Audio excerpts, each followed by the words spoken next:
The boardroom was silent, save for the low hum of the overhead projector. I stood with the clicker in my hand, looking at slide 14.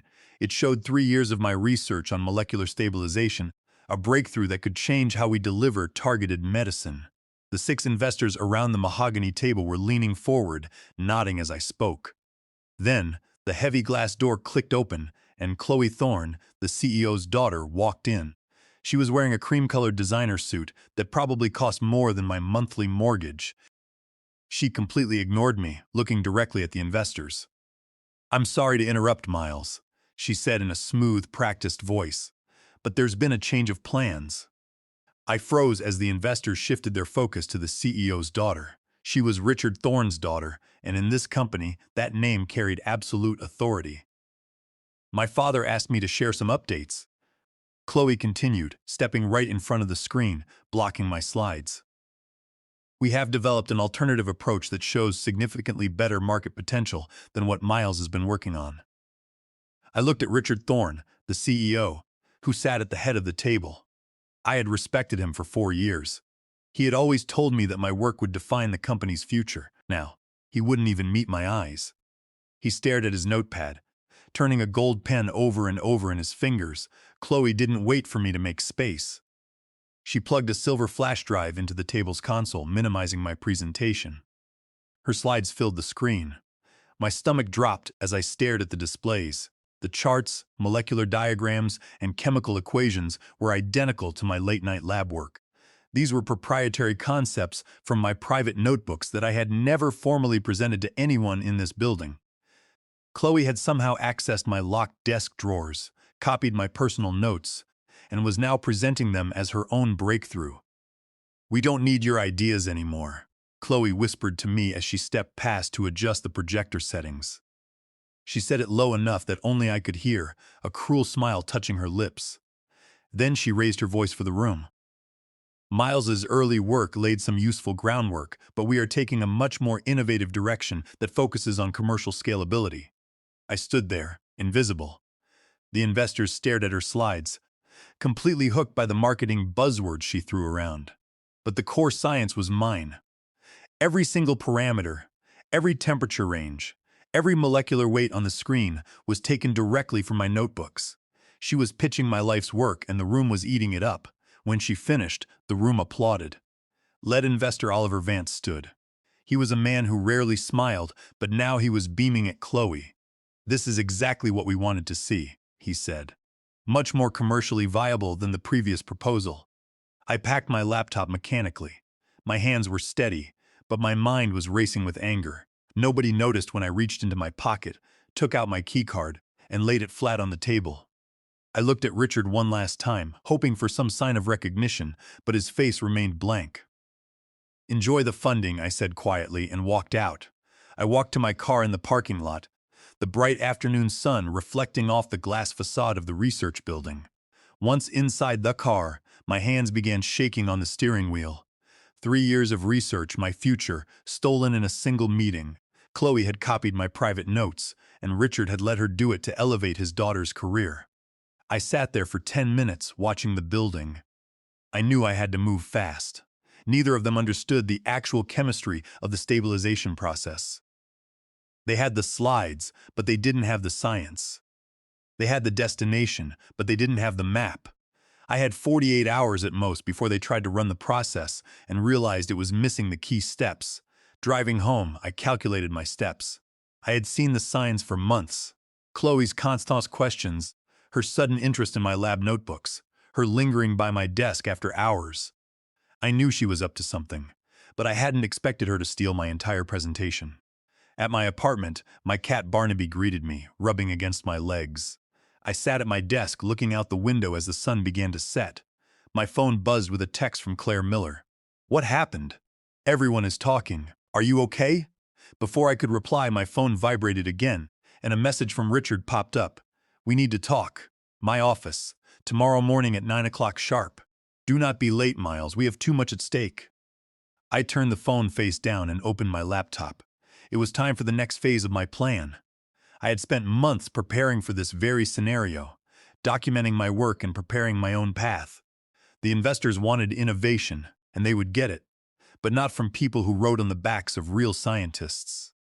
A quiet confidence took over as I began to draft my response. I am 48 years old, and I have spent over 20 years in research laboratories. I don't have a wealthy family background or a list of corporate connections. My mother cleaned houses for 30 years to put food on our table. I did my homework at kitchen tables in tiny apartments, using whatever books I could borrow from the public library. I worked my way through college on academic scholarships and night shifts, washing lab glassware and cleaning cages. I knew what it meant to work for every single inch of progress. It was a long, exhausting climb, but it taught me that shortcuts do not exist in science. When Richard Thorne hired me 4 years ago, I thought I had finally found a place where my background didn't matter. "We want results, Miles," he had told me during my interview. He had looked at my research papers and nodded with what seemed like genuine admiration. "We don't care about fancy pedigree. We care about the science. If you can deliver a stable molecular delivery system, we will back you all the way." For 3 years, I worked 16-hour days developing a molecular stabilization process. It was a complex method of protecting delicate therapeutic compounds as they traveled through the human bloodstream. I wanted to ensure they would not be destroyed by the body's natural defense mechanisms before reaching their destination. My work was aimed at solving a critical bottleneck in modern pharmacology. My process solved this problem. It was a potential breakthrough that could make cancer treatments far more effective. I lived in that laboratory, watching reactions run at 3 o'clock in the morning, making minor adjustments to the catalyst ratios until I got the perfect result. Then, 8 months ago, Chloe Thorne arrived. She had just finished a business degree at a costly European university, and Richard immediately appointed her as the Strategic Innovation Director. She was given a spacious corner office, a salary that exceeded mine, and a mandate to look for commercial opportunities. From her first day, she treated the lab staff with a condescending attitude. She spoke in marketing slogans and corporate jargon, showing little interest in the actual scientific principles that made our work possible. "You scientists are too focused on the details," she told me during our first meeting. She leaned against my workbench, looking at my equipment as if it were antique furniture. "You don't understand how the market actually works. We need something we can sell, not just write papers explaining the theory. We need a product we can pitch to major investors within the year." I tried to ignore her attitude and focus on my work, but soon, she began asking detailed questions about the stabilization process. She asked to see my latest lab notebooks. She wanted me to explain the exact chemical reactions and temperatures I used. At first, I thought she was just trying to learn, but then I noticed things. A notebook left in a slightly different position on my desk, files on my workstation that had been accessed after I went home. One evening, I returned to the lab after dinner to retrieve my car keys and found her looking through my desk drawers. She claimed she was looking for a stapler, but her nervous expression told a different story. I knew how the corporate world worked. I had seen other researchers lose their work to managers who took all the credit. I decided to protect myself before it was too late. I had already uploaded the basic, raw data to the company's shared servers, which was required by my contract, but I kept the key stabilization parameters, the exact sequence of temperature changes and catalyst ratios, in my own head, and in my private handwritten notebooks that I took home with me every night. Without those precise details, the process was useless. Anyone trying to replicate it would end up with a useless precipitate instead of a stable compound. In my apartment, I had built a modest lab space in my spare room, using my own savings to purchase used equipment from liquidating companies. I spent my nights refining the stabilization process, keeping meticulous records of my independent work. 3 weeks ago, when I realized Chloe was planning to present my work as her own, I took the final step. I registered my own independent company under the name Helix Biologics and filed patent applications for the refined molecular process with the help of a private patent attorney. I made sure every single document and log showed that these refinements were developed entirely outside of official company hours, using my own personal resources so there would be no legal ambiguity later. Now, sitting at my desk, I reviewed those documents. They were my shield. Richard and Chloe thought they could take my 3 years of labor and discard me like trash. They believed their corporate power and family name made them untouchable. But science doesn't care about family names, and the law has rules that even CEOs must follow. I closed my laptop and went to bed, ready for the confrontation that would begin the next morning. I had done the work, and I was going to make sure I was the one who controlled its future. The next morning, the research facility was filled with a quiet, tense energy. As I walked through the main doors, the security guard looked at me with a mixture of surprise and concern. "Morning, Miles," he said, lowering his voice. "I heard you had a rough meeting yesterday." "Just a change of direction, Walter," I replied with a calm smile. "I'm just here to collect the rest of my personal things." As I walked down the hallway toward the laboratories, I could see my colleagues watching me. Conversations stopped as I passed. Some looked away, embarrassed, while others gave me quick, sympathetic nods.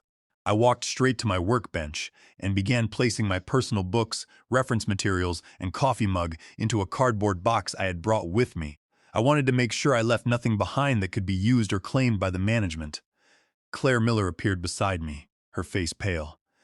"Miles, thank goodness you're here. The lab is in complete chaos. Richard has been screaming at the team since 7 this morning." "Why is that, Claire?" I asked, keeping my voice even. "They are trying to run the stabilization demo for the investors. They have the slides Chloe presented, and they have the files from the company server. But every time they run the reaction, the compound breaks down. It's just a cloudy mess. The molecular structure collapses within minutes. Chloe is blaming the lab technicians, claiming they are using dirty equipment, and Richard is threatening to fire anyone who doesn't fix it within the hour. What's wrong with the process?" "Nothing is wrong with the process, Claire," I said, sealing my box. "But science requires understanding, not just a flashy slide deck. You can't just copy a recipe if you don't know how to cook. The raw files they have are missing the critical temperature adjustments and catalyst ratios that I kept in my private records." Before she could say more, Richard Thorne's voice boomed from the doorway. "Miles, in my office. Now." I picked up my box of personal items and followed him. Richard's office was large, but today it felt cramped and suffocating. Chloe was standing by the window, her hands clenched, her face tight with panic. Her confidence from the previous day had completely vanished, replaced by a desperate, wide-eyed look. "Sit down," Richard barked, slamming his office door shut. "I'll stand, Richard," I said, placing my box on the chair next to me. "I don't plan on staying long." "Where is it?" Richard demanded, leaning over his desk. His face was flushed, his tie slightly crooked. "What did you do to the database?" "Our system logs show you accessed the server yesterday afternoon before you left." "I checked my personal email, Richard," I replied calmly. "Every file I created during my employment is exactly where it has always been. You can check the system logs again. I haven't deleted or modified a single byte of data. Then why can't the team replicate the stabilization?" Chloe snapped, stepping forward. "We are using the exact formulas from your reports, but it's not working. The compound turns into a thick white precipitate. You must have sabotaged the database before you quit." "Sabotage is a serious accusation, Chloe," I said, looking her in the eye. "The formulas in the reports are accurate for the basic version of the compound. But as you told me yesterday in front of the investors, you have developed an alternative approach that shows better market potential. Surely your innovative approach doesn't rely on my outdated ideas." Her face went red, then pale. She looked at her father, unable to answer. "Miles, let's be reasonable," Richard said, trying to control his voice. "The investors are arriving in 45 minutes. They want to see a working demonstration before they sign the $80 million funding agreement. If this demo fails, the company is in serious trouble. Tell us what we need to adjust, and we can discuss a new contract. We can double your salary. We can give you a vice president title. Just fix this." "I'm afraid I can't do that," I said. "I am no longer an employee of this company. I resigned yesterday when your daughter made it clear that my ideas were no longer needed. My keycard is on the boardroom table. I am not going to help you salvage a presentation that was built on my stolen notes." "You can't just walk out with company research," Richard shouted, his anger boiling over. Everything you developed here belongs to this company. If you don't fix this, I will sue you for everything you have. Everything I developed on company time is on your servers, Richard, I said, my voice cold and steady. I haven't taken a single company file. If your team cannot make it work, that is a training issue, not sabotage. Now, if you'll excuse me, I have things to do. I picked up my box and turned toward the door. Richard stepped in front of me, blocking my path. You're not leaving this building until this is resolved. I will have security hold you. Are you detaining me against my will, Richard? I asked, looking him directly in the eyes. Because that is a civil and criminal matter. I suggest you step aside before I call the police. He stared at me, his jaw clenching. After a long, tense silence, he slowly stepped away. I opened the door and walked out, leaving them alone in the quiet office. I walked through the lobby, handed my temporary pass to Walter, and walked out into the morning air. The game was finally beginning, and I was holding all the high cards. I sat in my car in the parking lot across the street, watching the main entrance of the research facility. 40 minutes later, 3 black sedans pulled up. Oliver Vance and the other investors got out, their expensive suits sharp, their expressions serious. They walked inside, completely unaware of the disaster waiting for them. I watched the heavy doors close behind them, knowing that Chloe's lack of scientific knowledge was about to be exposed. I drove to the quiet coffee shop down the street, ordered a strong black coffee, and waited.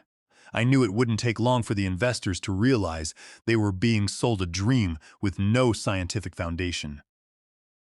Richard and Chloe were out of their depth, and they were about to drown in their own ambition. Exactly 45 minutes later, my phone rang. The screen showed an unknown number. I let it ring. A minute later, it rang again. This time, I answered. Miles Barlow, I said. Miles, this is Oliver Vance. The voice was tight, the professional calm showing signs of strain. We need to talk. I'm listening, Oliver, I replied, sipping my coffee. Not over the phone. I'm across the street from your former office. Where are you? I'm at the coffee shop on the corner, I said. I'll be here for another 15 minutes. I'm on my way, he said, and hung up. A few minutes later, Oliver walked through the coffee shop door. He looked around, spotted me in the corner booth, and walked over. He looked tired. He sat down opposite me, placing his leather folder on the table. The noise of clinking cups and quiet chatter filled the background. What is going on over there, Miles? He asked, leaning forward. We went in for a simple demonstration of the molecular stabilization process. Instead, we got a cloudy fluid that separated within 5 minutes, a group of panicking technicians, and a CEO who is trying to convince us that it's just a minor equipment issue. Chloe Thorne looked like she was about to cry, and she couldn't answer a single technical question about the reaction parameters. It sounds like the demonstration didn't go well, I said, taking a sip of my coffee. Don't play games with me, Oliver said, his voice lowering. You were the lead scientist on this project. Yesterday, Chloe presented the stabilization process as her own innovation. Today, she can't make it work. Why? Because Chloe Thorne is not a scientist, Oliver, I said. She is a business graduate who thinks she can copy notes from a desk and call it innovation. She doesn't understand the chemistry, the temperature controls, or the specific sequence of reactions. She copy-pasted slides from my personal notebooks, but she didn't copy the knowledge required to make it work. She doesn't know the difference between a catalyst and a solvent. Oliver stared at me, his eyes narrowing. So you did this? You sabotaged the database? I didn't sabotage anything, I replied. I uploaded the raw data as required by my contract, but the final refined steps, the parameters that make the process stable in real-world conditions, were developed outside of my work hours, using my own resources. I kept those notes private.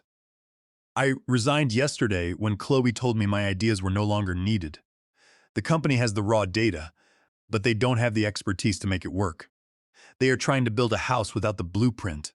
Oliver rubbed his temples. We were prepared to invest $80 million in this technology. We need this process to work. The market potential is enormous. It does work, I said. But not at Richard Thorne's company. He doesn't respect the people who do the actual work. What do you want, Miles? Oliver asked, his tone becoming transactional. Richard is desperate. He told me to offer you anything.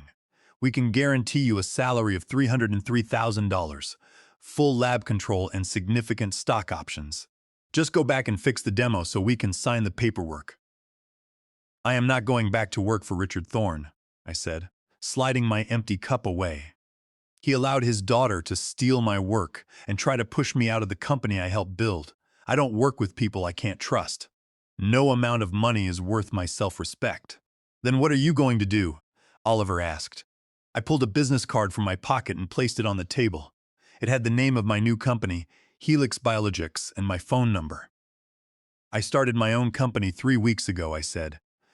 I hold the patent applications for the refined stabilization process. If you want to invest in a technology that actually works, call this number at 3 o'clock this afternoon. I will show you a successful demonstration at my own facility, and we can discuss a real partnership. Oliver picked up the card, looking at it for a long moment. This is a bold move, Miles. Richard will sue you for everything you have.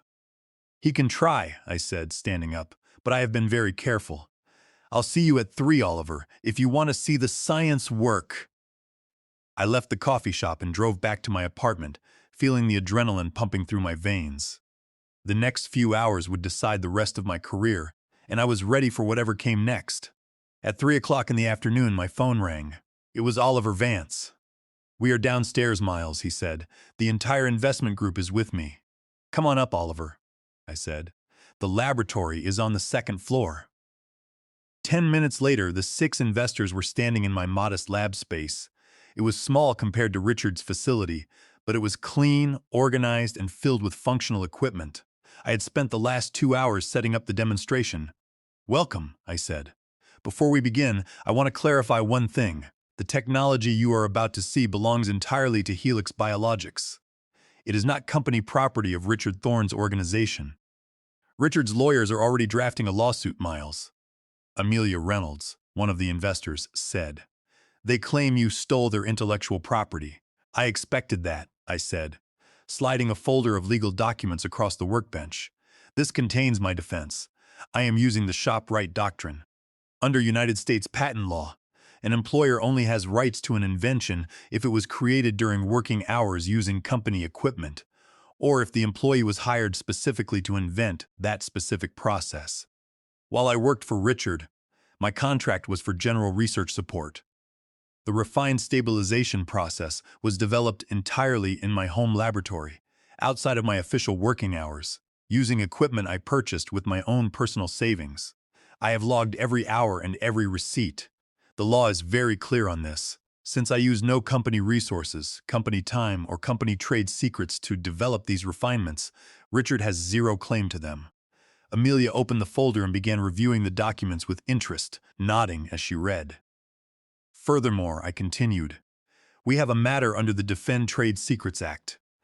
I have security footage from the lab cameras showing Chloe Thorne accessing my private desk and copying my personal notebooks after hours on 3 separate occasions. She took my trade secrets without authorization. That is misappropriation under federal law. If Richard files a lawsuit, we will countersue for trade secret theft.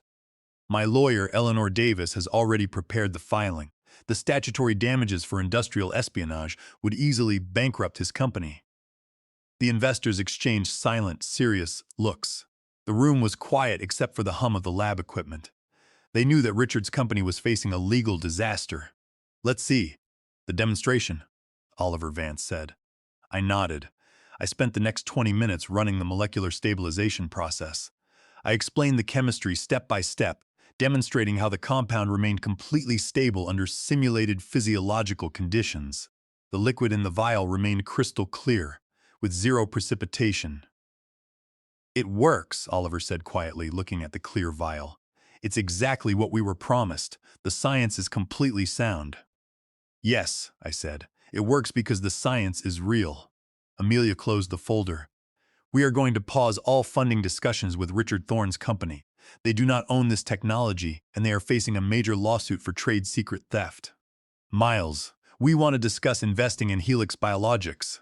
I am open to that, I said, but I want control of the research, no corporate interference, and no family members in executive roles. We can agree to those terms, Oliver said, shaking my hand. Over the next 48 hours, the fallout was swift. The investors officially withdrew their $80 million funding offer from Richard's company.